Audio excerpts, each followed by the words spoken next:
concerned. So they decide to go down. This is Dr. Steve Austin, Barry Dunsforth.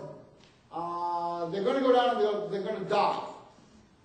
What they found, first of all, as they went underneath, is that there were sequential falling out of the logs. They found that the noble fir was one of the first logs to saturate and fall out. Now, the logs fell out roots down. Didn't fall out head down. They fell out roots down. Noble firs were the first ones to kind of succumb and fall, and sink, I should say. Then came the western hemlock, and the very last trees were the Douglas fir. And then they had some other species of trees in the middle there that would fall out. So they get ready, they dive down, they look up. Here's the log map. This is a 6-foot diameter log. And this is very dangerous. You take enough, you must take enough air to go down. You don't stick your head up in between and see where you are. That's a moving log map. So as they look out now what do you see? You can't see them from the top.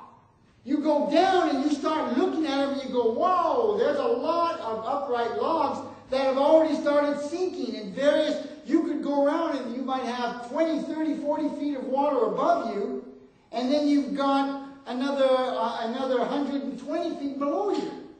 And so these gentlemen went down and they found, this is a real good example of one of their pictures, they found 3 trees. And it's kind of hard to see, trust me. That's a root. That's a little bit of a root from this tree. These are 3 trees representing the fact that one of the trees was completely buried. One went completely, this one went completely down, it was buried. Another one was just touching the surface, and this one here hadn't quite touched the surface. It's just floating like that, in limbo. So, as the mountain kept exploding, this tree keeps getting buried more. This one will sink down, and it might be 20 feet above this tree when its roots finally hit and start to get buried too. Very important. They looked at the roots of the tree. Now that's a root. It's not a tree. It's not the tree. It's the root. And they noticed that the roots of the majority, the vast majority of these trees, the roots were broken off about 3 feet from the trunk. Snapped off. They did not taper out like you would expect if somebody came to the tree and uprooted it. Okay? There wasn't a whole root system. It looked like somebody just snapped the tree off just right below its roots. Now I'm going to read something to you. This is in Yellowstone, a sign that says, across the valley rise the slopes of Specimen Ridge. But the forest you see there today is only the latest chapter in a remarkable story. Buried within the volcanic rocks that compose the mountain are 27 distinct layers of fossil forests, that flourished 50 million years ago. Okay? And then just over here on the smaller one, it goes on to say sporadic volcanic eruptions occurring over a period of about 20,000 years buried many successive forests under blankets of ash and volcanic debris. Many stumps still stand upright in the same sites where they grew millions of years ago. Okay? This is embarrassing. If I were a geologist, I would be getting a little upset at me. All right. Here's Specimen Ridge. Here's the very top of Specimen Ridge. Here's the new forest. What they're saying is that you creationists, here are 27 forests. How long does it take to grow a forest? You know? And we're going, no, the flood did that. And the water, the mat theory, and the logs went down, and successive layers after the flood, one layer after another is poured down. We ended up with this montage of trees and forests. And they said that's not possible. It took 50 million make all 27 layers as you go down. So we went up. And here's one of our scientists. And he's looking at some of these buried trees that erosion has opened up. And they went around to the opened trees that had been buried, but erosion had opened up so he could study it. And they looked particularly at the root system. What do you think they saw?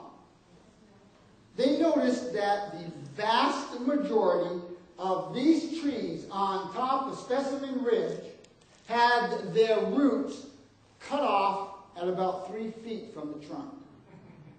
Okay? Now that's embarrassing. And so they looked at this and said, we have a pretty viable theory here.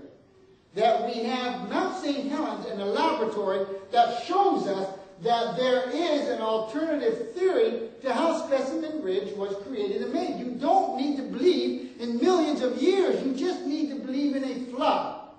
A flood that is gargantuan, bigger than we've ever seen. It was worldwide.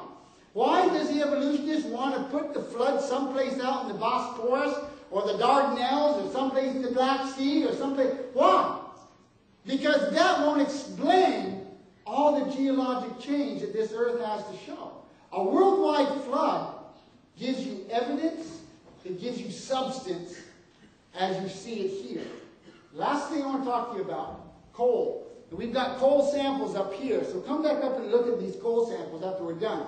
Here's a block of coal. Coal's very unique. It is layered. You see all the little layers on it? It's layered. It's all the vegetation. Okay? Tree trunk, parts, bark, leaves, all this kind of stuff, and it makes all this coal. Now, the difference between the creationist and the evolutionist is almost 180 degrees on this. The evolutionist says that coal was formed in swamps. It's the swamp model, is what they call it.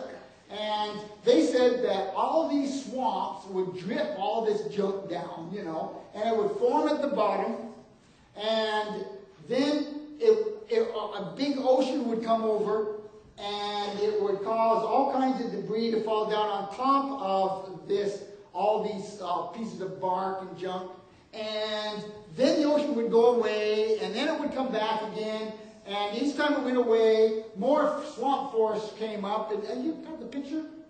So they said it took 1,000 years to make 1 inch of coal. Okay, 1,000 years for 1 inch of coal at the rate that a swamp forest would even lay down enough debris to cause anything to turn into coal. Okay, as a footnote, we can make coal in the laboratory now in hours. Hours. It doesn't take long to make coal. It does not take millions and millions of years to make coal.